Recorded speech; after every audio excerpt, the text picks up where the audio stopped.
Tapos binahiram sa akin, ma, walang gas. Ade, syempre, ako pa magpapagas nito. Good morning, ma. Papasok na ako sa school. Hindi ko makita si Ivan. Alas 9 pa pala pasok niya 7 pa lang. Eh, ang pasok ko 7:30. 7:34 na nga, late na ako eh. Eh, meron kaming quiz.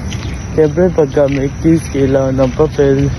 Eh, mga klase ka ba ng papel? Ako isang pan. Bago kayo humingi, tawagin nyo akong master.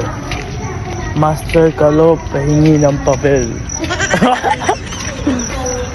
Hi, ma. Love you, bye. Hi, ma. Sasakyan ni Kay lang dala ko ngayon kasi yung sasakyan ko, nahinto yung fan sa harap, yung sa may radiator, kaya nag-overheat siya. Grabe, linis nung sasakyan ni Kay, compare sa akin. Hindi, lagi kasi akong busy kasi ako eh. Kaya hindi ko siya nalilinis. Pero nalilinis ko naman siya once a month. Tapos binahiram sa akin, ma, walang gas. Ade, syempre, ako pa magpapagas nito. Lakas ng loob. Naman magpapagas dito. Lakas ko dito, 20 pesos. Bye-bye, love you.